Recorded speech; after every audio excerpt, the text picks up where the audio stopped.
불같은 시험을 이기는 능력.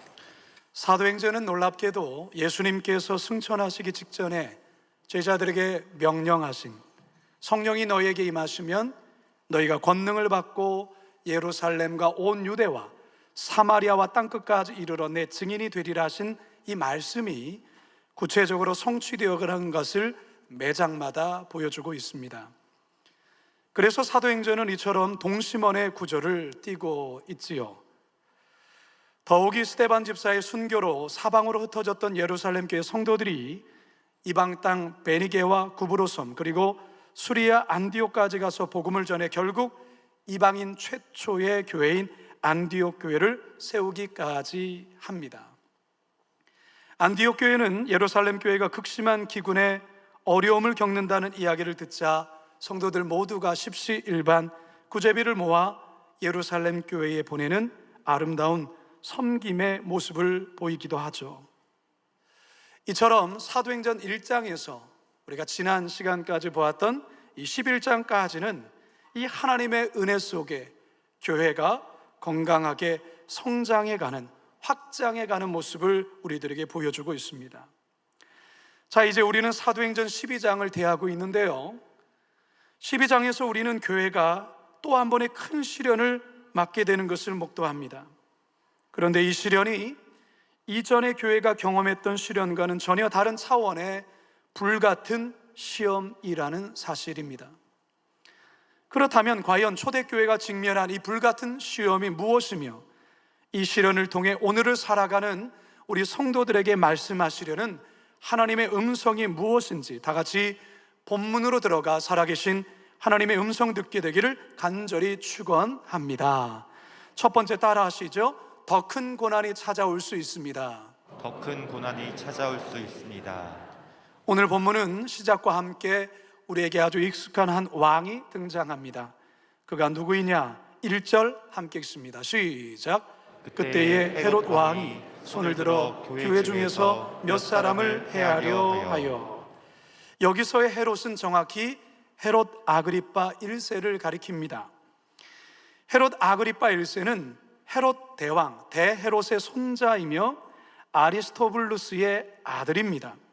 그의 여동생은 헤로디아이죠. 성경에는 헤롯이라는 이름을 가진 왕들이 여러 명 등장을 합니다. 대표적으로 예수님이 탄생했을 때 베들레헴의 유아학살을 지시했던 헤롯은 헤롯 대왕, 즉 대헤롯입니다. 그는 여러 명의 부인을 거느렸고 여러 명의 자녀를 낳았습니다. 이 자녀들이 유대 전 지역을 나누어서 다스렸는데요, 화면에 보여드리는 것처럼 이 헤롯의 가계도가 이렇습니다. 헤롯 안티파스는 헤로디아의 딸 살로메 요청에 세례 요한을 참수시킨 장본인이었고요, 오늘 본문에서 등장하는 이 헤롯 아그리파 1세, 그는 예수님의 제자이며 요한의 형 야고보를 칼로 처형하고 있습니다. 2절 함께 읽습니다. 시작. 요한의 형제 야고보를 칼로 죽이니.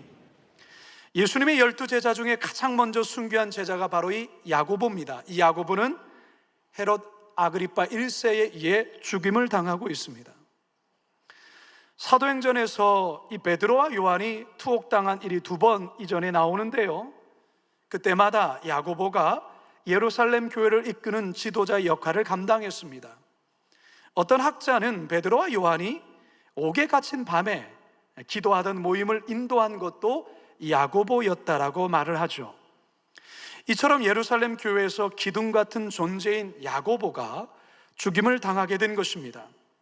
그런데 헤롯은 여기에 만족하지 않고 베드로까지 잡아 처형하려고 옥에 가두고 있습니다. 교회로서는 하루아침에 기둥 같은 두 지도자를 잃게 될 아주 절체절명의 위기에 놓인 것입니다. 초대교회 성도들이 얼마나 그 마음에 크나큰 충격을 받았겠습니까?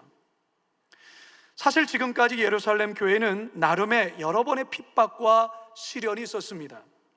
1장에서 11장까지를 살펴볼 때 크게 5번의 큰 위험과 위기가 있었는데요, 첫 번째 시련은 사도행전 4장에 베드로와 요한이 안진뱅이를 고친 사건으로 공회에 끌려가 신문을 당합니다. 사도행전 5장에 보면 아나니아와 삽비라 부부가 재정을 횡령한 사건으로 인해 공동체에 큰 위기가 닥치죠. 또한 5장에 대제사장 사도계인들이 또한 사도들을 잡아 옥에 가두는 또한 일이 있었습니다. 사도행전 7장에는 스데반 집사의 순교와 그리고 8장에는 스데반 집사의 순교 이후에 예루살렘 교회에 대한 대대적인 박해가 일어났습니다. 그런데 여러분, 지금까지 이런 박해는 기독교를 미워한 유대 종교 지도자들에 의한 박해였습니다. 교권에 의한 박해였다. 종교적인 박해였죠. 이에 반해서 오늘 본문의 박해는 헤롯 왕이 직접 진두지휘한 박해라는 것입니다. 즉 정권에 의한 박해입니다. 여러분, 이 박해가 더 위험하고 더 강도가 센 박해라 할 수 있겠습니다. 얼마 전 목회 데이터 연구소의 보고서를 잠시 본 적이 있었는데요. 현재 전 세계 인구 중 기독교 인구는 약 2억 5천만 명으로 나와 있습니다. 여기는 천주교도 포함되고요, 동방종교에도 포함이 됩니다. 개신교 또한도 물론이고요. 25억 5천만 명 중에서 박해를 받는 기독교인이 7명 가운데 1명꼴로 약 3억 6천만 명으로 나와 있습니다. 이것은 4년 전에 비해서 약 71%가 증가한 수치인 것입니다. 다시 말해서 과거에 비해 점점점 박해가 심해지고 커져가고 있다는 것이죠. 2022년 전 세계 기독교 박해국 1위가 아프가니스탄으로 조사되었습니다. 그동안 부동의 1위가 어딘지 아십니까? 어딜 거라 생각하십니까? 북한입니다. 북한이 오랫동안 이 기독교 박해국 1위의 자리를 지키고 있었습니다. 그러다가 올해는 아프가니스탄으로 바뀌었고요, 북한이 2위로 내려앉았는데 그 이유는 지난해 이슬람 무장 세력인 탈레반이 장악한 데 있습니다. 탈레반 정부는 기독교 신앙이 드러나게 되면 남성은 대부분 사형에 처해지고 소녀들과 여성들은 강간과 그리고 인신매매 그리고 전리품의 일환으로 탈레반 요원과 강제 결혼을 시킵니다. 단지 크리스찬이란 이유 때문에 말이죠. 신앙을 이유로 살해당한 기독교인의 수가 2020년도에는 2,983명에서 올해 2022년도에는 5,898명으로 2년 사이에 2배가량 증가한 것으로 나타났습니다. 사실 우리 대한민국의 우리 성도들은 사실 이러한 박해하고는 좀 거리가 멀게 사실 있지요. 우리가 예수를 믿는다는 이유로 살해 위협을 받지는 않습니다. 그러나 그 어딘가에, 지구의 그 어딘가에 어떤 성도에게는 단지 기독교 신앙을 가지고 있는 이유 하나만으로 목숨의 위협을 느끼고 있는 이들이 3억 명이 넘는다라는 것입니다. 따라서 성도 여러분, 우리는 평화롭게 자유롭게 하나님을 예배하고 신앙하는 이 일에 대하여 감사할 뿐만 아니라 기독교 신앙 때문에 박해를 받고 있는 성도들을 위하여 그리고 그 나라를 위하여 우리는 간절하게 기도할 책임이 있다라는 사실이죠. 우리에게는 신앙으로 인한 고난만 있는 게 아닙니다. 삶에서 겪게 되는 다양한 고난도 있습니다. 예컨대 경제적인 고난, 질병으로 인한 고난, 관계 갈등으로 인한 고난 등이 있습니다. 그런데 여러분, 우리가 인생을 살아오면서 느끼는 거지만 고난은 한 번의 고난으로 결코 끝나지 않습니다. 어렵게 그 고난을 이겨냈지만 생각지 않은 더 큰 고난이 우리에게 다가올 때가 있죠. 코로나19 바이러스로 인해서 우리는 지난 2년 3개월 동안 정말 힘겨운 시기를 버티며 견디고 왔습니다.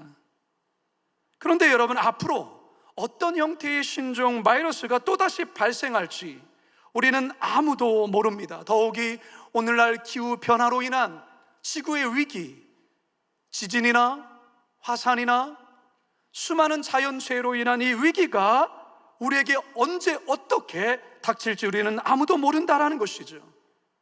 그렇다고 우리가 두려워하고 미리 겁을 내서는 안 됩니다. 왜 그렇습니까? 이 모든 고난 가운데 함께 하시고 십자가로 이미 승리하신 예수님이 우리와 함께 계시기 때문입니다. 할렐루야. 요한복음 16장 33절입니다. 시작. 이것을 너희에게 이르는 것은 너희로 내 안에서 평안을 누리게 하려 함이라. 세상에서는 너희가 환난을 당하나 담대하라. 내가 세상을 이기었노라. 할렐루야. 세상에서는 너희가 환난을 당하나, 우리가 인생을 살아가면서 이런저런 환난을 당한다라는 것이죠. 그러나 중요한 것은 담대하라. 내가 세상을 이기었노라. 우리 주님 우리에게 말씀하고 있습니다. 누가복음 21장 18절과 19절에는 너희 머리털 하나도 상하지 아니하리라. 너희의 인내로 너희 영혼을 얻으리라. 우리에게 말씀하고 있어요. 인내하라는 것이죠. 사랑하는 성도 여러분, 바라기는 우리 인생 가운데 어떤 고난이 찾아와도, 이보다 더 큰 환난이 찾아온다 할지라도 겁내지 마시고 주님이 주시는 참된 평강 가운데, 주님이 주시는 능력 가운데 승리하며 살아가시길 주님의 이름으로 축원합니다. 두 번째, 따라 하시기 바랍니다. 가장 큰 약점을 공격할 수 있습니다. 가장 큰 약점을 공격할 수 있습니다. 헤롯 아그리파 1세는요, 다른 헤롯 왕들에 비해서 유대인들에게 많은 인기를 얻은 왕이었습니다. 그 이유는 그는 유대인들의 호의를 얻고자 하는 정치를 폈기 때문에 그렇습니다. 이제 그는 기독교인들을 제물 삼아서 기독교인들을 박해하는 것으로 유대인들의 환심을 사 자신의 정치적 입지를 더욱 견고케 하려 하고 있습니다. 그래서 그는 야고보 사도를 처형했던 것입니다. 그런데 이게 생각보다 더 큰 유대인들의 반응이 뜨겁게 일자 헤롯 아그리파 1세는 교회 최고 수장인 베드로까지 잡아 죽이려 하고 있는 것이죠. 2절에서 4절입니다. 시작. 요한의 형제 야고보를 칼로 죽이니 유대인들이 이 일을 기뻐하는 것을 보고 베드로도 잡으려 할세. 때는 무교절 기간이라. 잡음에 옥에 가두어 군인 내식인 내 패에 맡겨 지키고 유월절 후에 백성 앞에 끌어내고자 하더라. 아멘. 헤롯은 정치적인 효과를 극대화하기 위해서 가장 많은 사람들이 모이는 유월절을 택해 베드로를 체포합니다.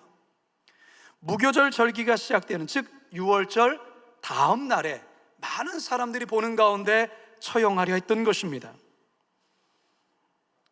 사실 우리 예수님도 바로 이날에 십자가에 못 박혀 돌아가셨습니다. 성도 여러분, 야고보의 순교 그리고 베드로의 체포와 이제 곧 그도 처형되어지는 이 상황을 우리가 바라보면서 헤롯 아그리파 1세의 어떤 정치적인 계산 속에 교회를 박해하는 것처럼 보여지지만 우리는 그 이면의 사단의 역사를 또한 볼 필요가 있습니다. 그리고 사단의 전략과 전술이 어떻게 바뀌었는지를 또한 깨달을 필요가 있습니다. 앞에서도 말씀드렸지만 이전까지 유대 종교 지도자들의 중심으로 교회는 박해를 받았습니다. 그리고 기독교인 전체를 대상으로 한 박해였습니다. 박해의 강도 역시도 위협이나 협박, 더 나아가 옥에 가두는 정도였습니다. 하지만 이제 12장에 와서는 그 박해의 양상이 완전히 달라지고 있다는 것입니다. 종교 지도자들이 아니라 권력의 우두머리인 헤롯이 직접 진두지휘하고 있는 정치적인 힘을 통해 교회를 박해하고 있습니다. 무엇보다도 기독교의 전체가 아니라 교회의 핵심 두 지도자를 겨냥하고 있다는 것입니다. 다시 말해 교회의 가장 치명적인 약점을, 급소를 지금 사단은 공략하고 있다는 사실이죠. 성도 여러분, 사단은 영리합니다. 어디를 공격하면 쉽게 무너지는지를 탁월하게 알고 있습니다. 창세기 3장에 아담과 하와를 유혹하여 넘어뜨리는 모습에서도 우리는 이 같은 사실을 알 수 있습니다. 하와와 아담의 가장 치명적인 부분을 공략합니다. 사단은요, 절대로 자신의 정체를 드러내며 활동하지 않습니다. 하나님이 창조하신 피조물인 뱀의 교활함과 지혜로움을 사단이 배후에서 이용을 하죠. 더욱이 사단은 아담이 아니라 하와를 선택해 그를 먼저 집중적으로 공략하고 있습니다. 그 이유는 하와는 선악과에 관해 하나님의 말씀을 직접 듣지를 않았습니다. 아담을 통해 전해 들었고 또한 별로 귀담아 듣지 않았다라는 것이죠. 그래서 뱀의 질문에 하와는 먹지도 말고 만지지도 말라, 너희가 죽을까 하노라 한다라고 대답을 합니다. 모호한 대답을 하죠. 그렇게 얘기하지 않았습니다. 먹지 말라, 먹는 날에는 정녕 죽으리라 말했지, 먹지도 말고 만지지도 말라, 죽을까 하노라가 아닙니다. 하와의 이 연약한 부분을 사단이 노린 것이죠. 결국 하와가 무너지자 동시에 그의 남편인 아담도 함께 무너지게 된 것입니다. 이것이 바로 사단의 인간의 가장 연약한 그 약점과 급소를 공략한 것입니다. 오늘날 사단은 교회의 가장 치명적인 부분을 너무나도 잘 압니다. 교회만이 아니죠. 가정 또한 그렇습니다. 가정마다 가지고 있는 가장 취약한 부분들이 있습니다. 어떤 이들에게는 경제적인 부분일 수도 있고요, 어떤 이에게는 건강의 부분이기도 하고, 어떤 이에게는 자녀일 때가 있습니다.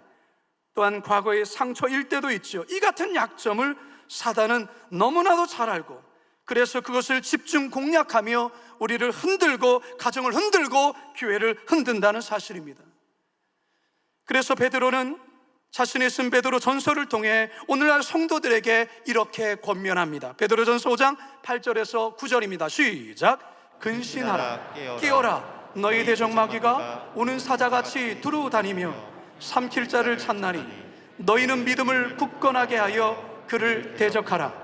이는 세상에 있는 너희 형제들도 동일한 고난을 당하는 줄 알미라. 아멘. 성도 여러분, 여러분들에게 있어서 가장 취약한 부분은 무엇이며 어디입니까?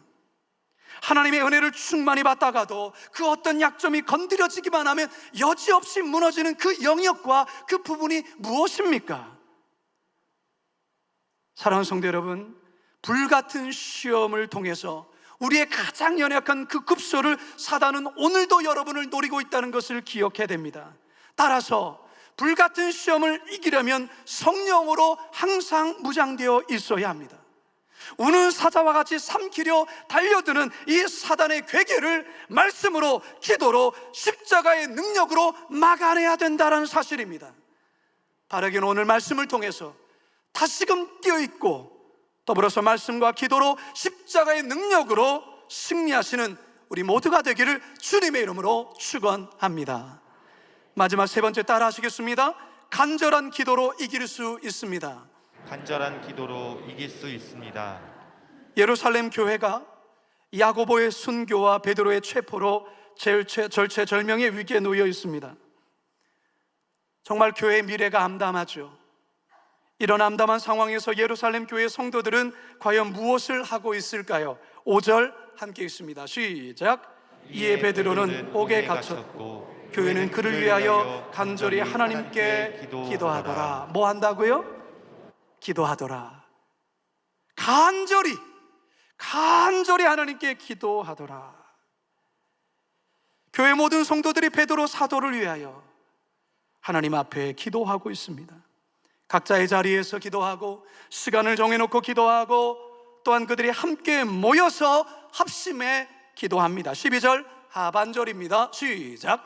여러 사람이 거기에 모여 기도하고 있더라. 사랑하는 성도 여러분, 결국 교회에 다가오는 불같은 시험을 이길 수 있는 능력은 오직 기도밖에 없음을 믿으시기 바랍니다.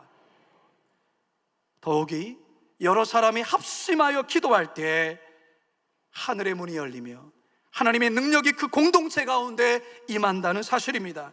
그 능력으로 불같은 시험을 우리는 넉넉히 이길 수 있습니다. 찬송가 337장에 그와 같은 내용을 담고 있는 귀한 찬양이 있죠. 내 모든 시험 무거운 짐을 주 예수 앞에 아뢰이면 근심에 쌓인 날 돌아보사 내 근심 모두 맡으시네. 무거운 짐을 나홀로 지고 견디다 못해 쓰러질 때 불쌍히 여겨 구원의 주리 은혜의 주님 오직 예수. 우리 이 절은 다 같이 함께 불러볼까요? 내 모든 괴로움 닥치는 환난 주 예수 앞에 아뢰이면 주께서 친히 날 구해 주사 넓으신 사랑 베푸시네. 무거운 짐을 나홀로 지고 견디다 못해 쓰러질 때 불쌍히 여겨 구원의 주님 은혜의 주님 오직 예수. 불쌍히 여겨 구원의 주리 은혜의 주님 오직 예수. 할렐루야. 기도의 능력이 바로 여기에 있는 것이죠.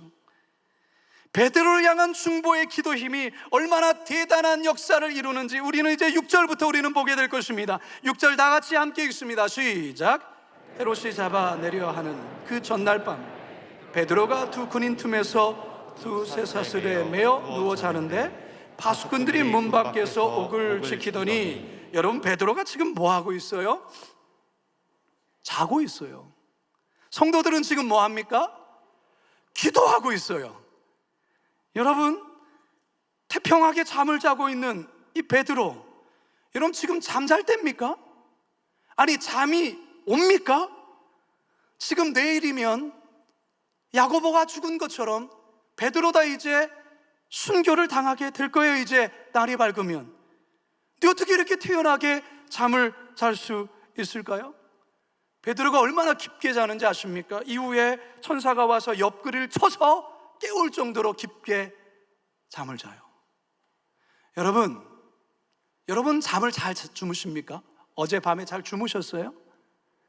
요즘에 잠을 잘 못 자는 불면증 환자들이 꽤 많습니다. 여러분 어떤 때 잠이 잘 올까요? 마음이 편안하면 잠을 잘 수 있어요. 왜 잠이 잘 안 올까요? 걱정이 많고 불안하고 마음에 근심이 있게 되어지면 잠이 잘 안 와요. 자다가도 또 깨나요. 베드로가 이 상황에서 여러분 또 보십시오. 얼마나 불편하게 상황인 줄 아십니까? 베드로 양쪽에 근인들이 팔짱을 끼고 있고 베드로는 쇠사슬이 묶여 있어요. 이 상태에서 어떻게 잠이 옵니까? 근데 잠을 자고 있어요. 깊이 자고 있어요. 이게 바로 기도의 능력이에요. 무슨 말입니까?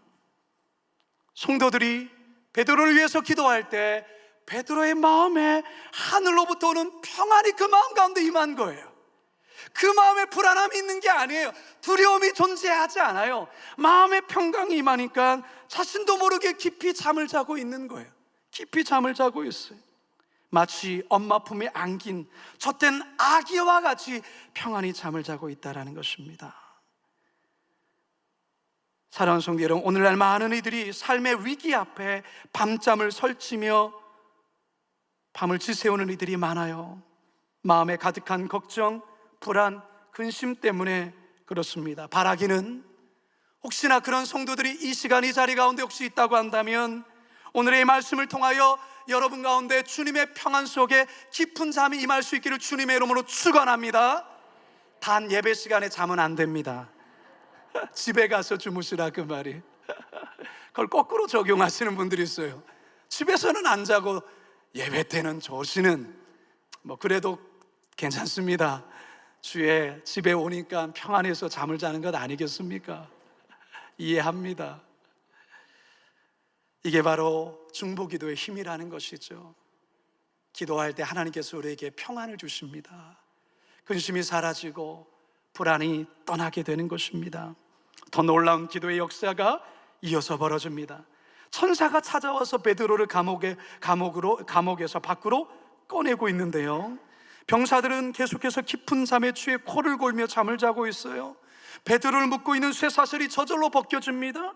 겹겹이 감옥을 둘러싼 보초병들이 베드로가 지나치는 것을 전혀 아랑곳하지 않고 그냥 놔두고 있어요. 이 미스테리한 기적 같은 일이 벌어지고 있죠. 9절에서 10절입니다. 시작. 베드로가 나와서 따라갈새 천사가 하는 것이 생시인 줄 알지 못하고 환상을 보는가 아니라 이에 첫째와 둘째 파수를 지나 시내로 통한 쇠문에 이르니 문이 저절로 열리는지라 나와서 한 거리를 지나매 천사가 곧 떠나더라. 사실 베드로는 이게 생시인지 꿈인지 잘 분간이 되지 않는 것이죠. 그러다가 드디어 이게 하나님의 실체 역사구나 라는 것을 알게 되어요. 11절입니다. 시작. 이에 베드로가 정신이 들어 이르되 내가 이제야 참으로 주께서 그의 천사를 보내어 나를 헤롯의 손과 유대 백성의 모든 기대에서 벗어나게 하신 줄 알겠노라 하여. 아멘. 사랑하는 성도 여러분, 불같은 시험을 이길 수 있는 능력이 어디에 있다고요? 기도에 있음을 믿으시기 바랍니다. 함께 모여 합심하여 기도하는 그곳에 하늘의 능력이 부어지며 기적이 나타나며 하늘의 역사가 있게 된다는 사실입니다. 아프리카의 한 식인종들을 대상으로 선교하신 선교사님 중에 아셀트라는 선교사님이 계세요.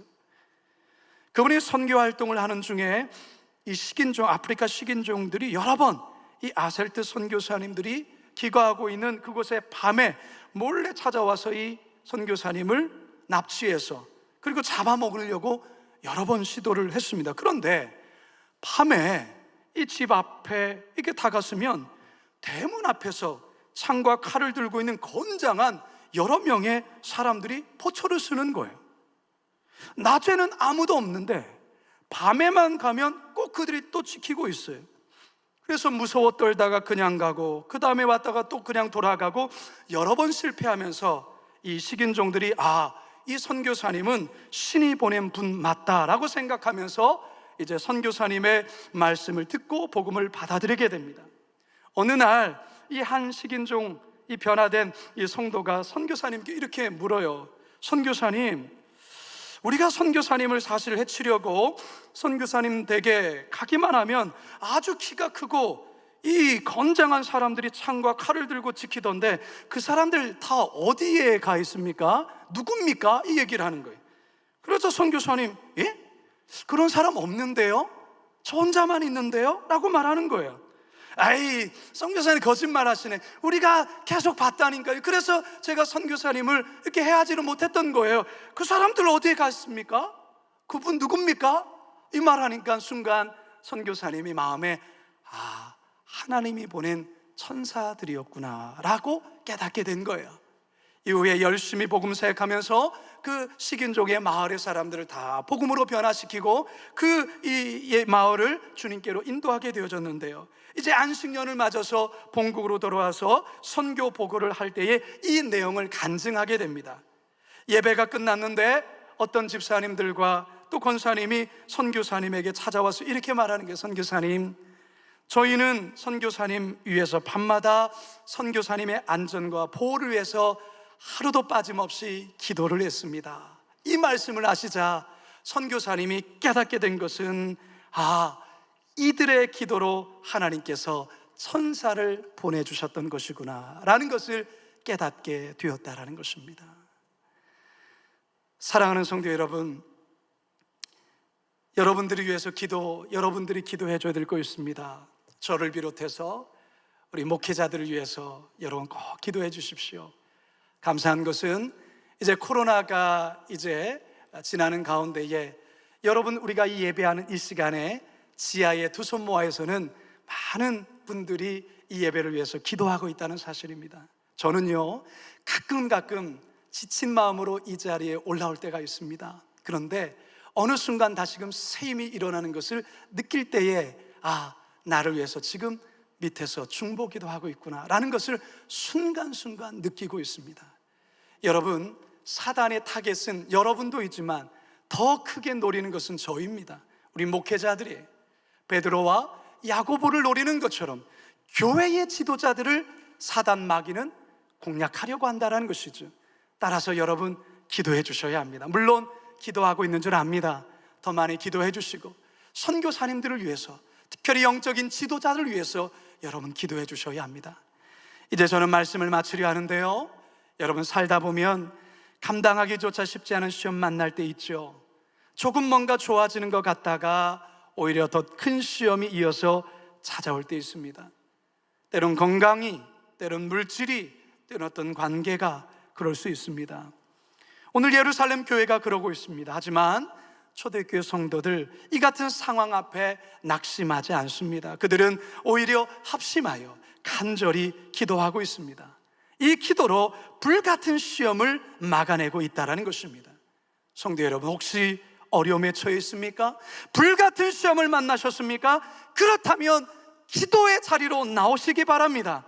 여러분, 우리 교회는 24시간 개방이 되어서 언제든지 여러분들이 이곳에 와서 기도할 수가 있습니다. 기도하십시오. 여러분의 마음을 쏟아내십시오. 그때 하늘의 평강이 여러분 가운데 가득히 채워주실 줄로 믿습니다. 새벽에 나오십시오. 새벽이 어렵다면 저녁 기도에 나오십시오. 일주일에 매일이 어렵다고 한다면 빛 가득 금요기에 나오셔서 함께 뜨겁게 기도하십시오. 그리고 주변에 고난당하는 자들을 위하여 기도해 주십시오. 아프가니스탄에 있는 성도들, 북한에 있는 지하 성도들을 위하여, 고난받는 이들을 위하여, 박해받는 성도들을 위하여 여러분 기도해 주시기 바랍니다. 영적인 지도자를 위하여, 위험에 처한 선교사님들을 위하여 기도해 주시기 바랍니다. 합심하여 기도할 때 하늘문이 열릴 것입니다. 불가능한 것도 가능하게 될 것입니다. 이와 같은 기도의 능력이 이번 한 주간 여러분의 삶 가운데 경험되어지고 체험되어지고 간증하는 역사가 있기를 주님의 이름으로 축원합니다. 축원합니다. 축원합니다.